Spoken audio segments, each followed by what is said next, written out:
Looking at our world from a theological perspective. This is the Theology Central Podcast, making theology central. Good afternoon, everyone. It is Tuesday, July the 16th, 2024. It is currently 5:38 p.m. Central Time, and I am coming to you live from the Theology Central studio, located right here in Abilene, Texas. Now, this question is primarily for myself, but I'm going to ask the question of you as well. How angry can one become as they listen to a sermon and not cross the line into sin? How angry can you get when you're listening to a sermon? How angry, how upset, how frustrated can you get before you cross over into sin? Is there ever any excuse for becoming so angry, so frustrated that you want to throw something, that you want to hit something, that you just want to get up and walk out? Where is that line? Because the Bible says in Ephesians chapter 4, verse 26, it reads like this: Be angry and do not sin. Be angry and do not sin. Do not let the sun go down on your wrath. Okay, well, don't let the sun go down on your wrath. Okay, that's pretty, you can tell, hey, you know what? Before I go to bed, I got to deal with this anger. I got to deal with this wrath. I've got to fix it. Okay. That we can kind of process. How do we do that? Can we accomplish that? But we can at least understand, hey, don't go to bed angry. Okay, got it. All right. Be angry. All right. Well, that's okay. When can I be angry? How do we understand that phrase, be angry, in Ephesians 4:26? We may need to do a little work on the Greek here and just see how this is structured and what is actually meant. But be angry. So this seems to indicate there's a time to be angry, but look at the next part. And do not sin. So how angry can you become before it becomes sin? Is it become sin when you, in your anger, say something that is sinful? When you do something that is sinful? Is that when your anger crosses over into now, well, do not sin? But can you be so angry that even if you're not saying something or you're not doing something, you feel and you think something? Now, the reason I'm struggling with this at 5:41 p.m. on a Tuesday is if you listen to my last live broadcast about America, a Christian nation, I lost it. I'm just gonna be honest with you. I got so angry. I got so upset. And maybe I got more upset, not so much at the sermon, at what was being implied, because I kept saying over and over, I don't know, I don't think this is what that person meant. I'm going to give them the benefit of the doubt. But the implication from this is utterly horrifying and frightening. I have been getting very frustrated over the last few days and listening to sermons dealing with the assassination attempt against President Trump or the former president, the presidential candidate. And the only reason I correct that is because you still have people running around saying the election was stolen and President Trump is actually the president. Okay, you get into some strange stuff there, so you have to kind of be more careful with your language.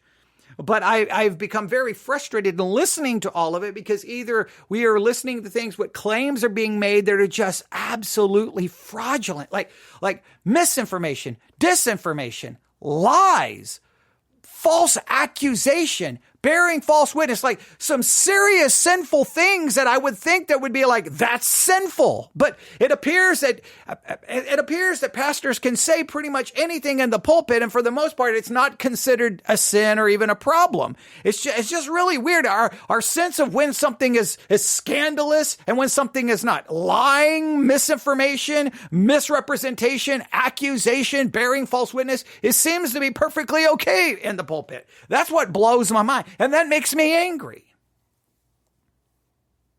It bothers me. When you're making statements that within 5 seconds of fact checking, you're like, well, that's not necessarily accurate. Well, where did you get that from? What is that based on? Well, what about this? Well, no, that's not necessarily true. No, that's not necessarily true. No, that's not necessarily true. making just claims about, all the forefathers of the American forefathers, the early American leaders that are that's not, in many cases, just completely not accurate or a complete misrepresentation. That drives me crazy. But how angry can I get? How angry can you get at preaching? Like now there was a time when I was younger, I approached this question differently. I was like, what is the problem with everyone else? They listen to these sermons and they just shrug their shoulders and they don't care. They don't care if it's false doctrine. They don't care if it's incorrect. And that's because nobody is saved. If they were really saved, they would love God and they would hate sin and they would get it. So then it was kind of like I was kind of going more with the lordship idea. They're demonstrating they don't really love God. They probably are not saved. That's kind of the way I approached it and kind of basically looked at what's the problem with everyone else. But, after all of these years of living with myself as a Christian, knowing my own frailty, my own sin, of course, I have major issues with the whole lordship concept now, as I won't get into, we've talked about that a million times. But now I look at it more like, okay, I can't worry whether other people get angry or should get angry or shouldn't get angry. I guess the issue is, how angry can I become before that anger is not righteous, it's not right, it's not spiritual, it's fleshly and ungodly. And I will admit that in the last broadcast, it probably was fleshly and ungodly. I'm just going to be the first to acknowledge it. I mean, there's no reason to pretend. Remember, I've been trying to explain to you that this podcast is just the podcast of a sinner trying to just living out the Christian life in real time behind a microphone. Like, this is just my discipleship. Well, my discipleship has to deal with my failures as well. I think I just got so upset. I just got so mad. Maybe it was the accumulation of everything. I get tired of listening to a sermon and fact check. Oh, that's not true. Fact check. That's not true. Fact check. That's not true. I shouldn't have to be fact checking sermons. Okay. Like, the one place you should be able to go to say, now, not everything's always going to be accurate. Obviously, there's always going to be imperfection. There's always going to be sin. But for the most part, that we strive our best, even though imperfectly, we're always going to fall short, that for the most part, we try to be very careful with what we say behind the pulpit, and we do not throw out false accusations. We do not participate in slander and gossip and conspiratorial thinking and bearing false witness, that we just, and that we get our facts as accurate as we can be. We try to look for primary sources. We don't rely on secondary sources or third hand, or we try to just do these basic, things that would meet just basic academic standards in any decent university. But sometimes what you hear from the pulpit is it's just a free-for-all. It's like the wild, wild west. You don't know what's going to happen. But you know what? It's on me to handle it in a better way. So I don't know how you felt about it. I'm bothered by the whole thing. I'm still bothered by the things I've heard. I'm just going to be honest. So I'm bothered. And so there's a part of me, I don't know how I'm going to proceed, because we still need to watch and monitor how things are being, I guess it would be different if what I was reviewing in the last message was more directly related to the assassination on President Trump, the assassination attempt against President Trump. That it would have been much more. It would have been, and I said President Trump again, because it's just kind of like an honorary title, right? I'm not saying he lost the election. Everybody understands that. So the assassination attempt against the former president of the United States, Donald Trump, there, if I'm trying to be as articulate as I can be. All right, which I'm not usually that articulate, but you get the idea.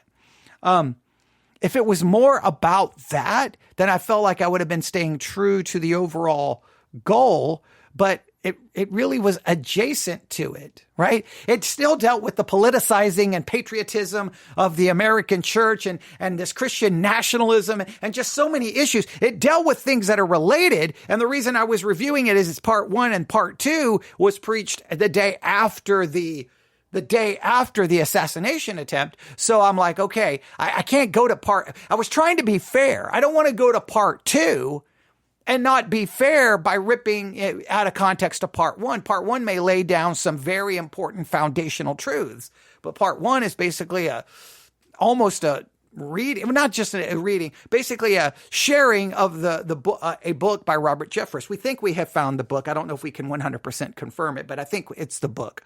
And if it is the book, well, yeah, I don't even know. Yeah.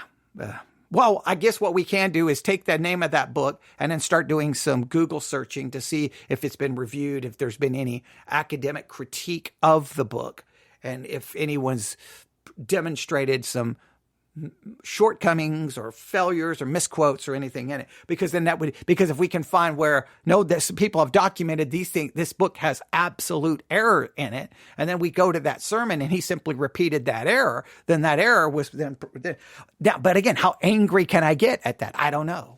I don't know how angry I could get at that. Because again, there's not, the one thing about living out your Christian life is we have the scripture, be angry, but sin not, and let not the sun go down on your wrath. We have that, but guess what the Bible doesn't do?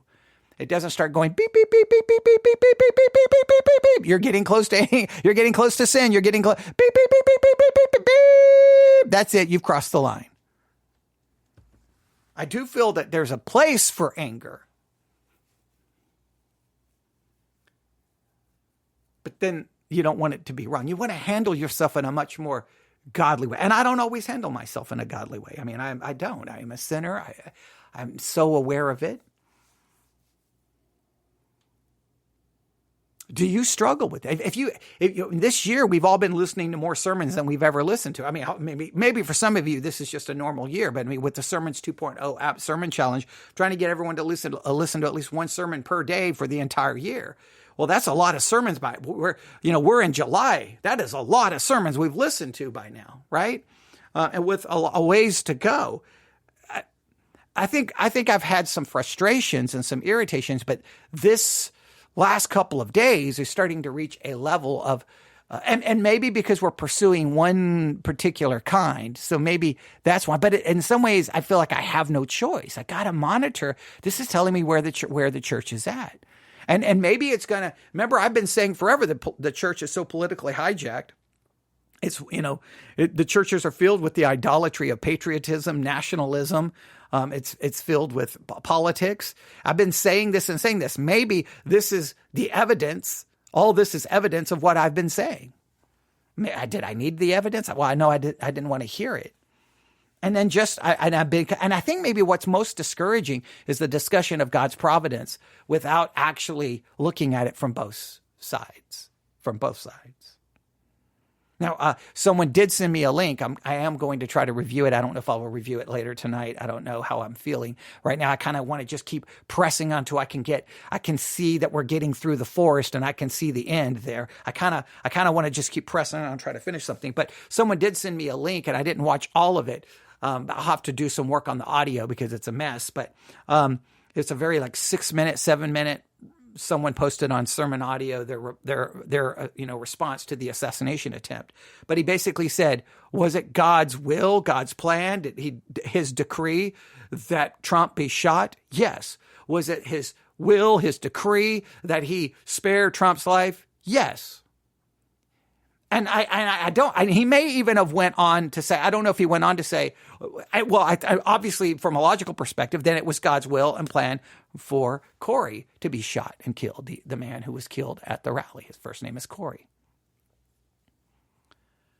So that one was much more brutally honest. But so many others just want to talk about God intervening. And someone just sent me someone from... I can't remember what religion. Sikhism? I can't remember what religion that they prayed at the Republican National Convention.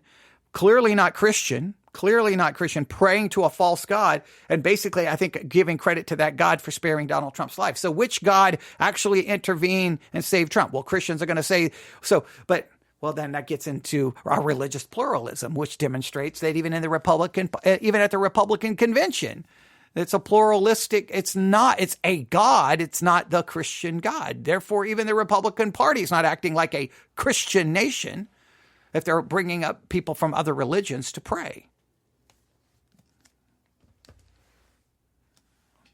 So what I want to say is this. my last live broadcast, you heard my anger. In some ways, I feel my anger was justified to an extent. I felt that I got so angry that I was angry. But when it says sin not, that I may have sinned. I know I sinned because I was so mad. I am not going to let the sun go down upon my wrath. I'm going to make sure by the time this night is over, it's done, I feel better, and I can move on. So, be angry. I think I did that, and hopefully it was righteous anger. Sin not. I definitely sinned. I know, look, by the time, when the program was over, trust me, I sinned because my thoughts were all over the place. Everything that happened after the broadcast that you wouldn't even know, I definitely sinned. Now, I'm not going to let the sun go down on my wrath. See, isn't that the way the Christian life works? Okay, well, I obeyed this, but I disobeyed this, but I obeyed this externally, but I felt internally. Like it's always a mess of it's a mixture of failure and victory. But I'm going to stop because I think my food is here. So I'm going to go eat, and then we'll see what's on store the rest of the evening. Thank you for listening. You can email me, newsif@yahoo.com. That's newsif@yahoo.com. Everyone have a great evening. God bless.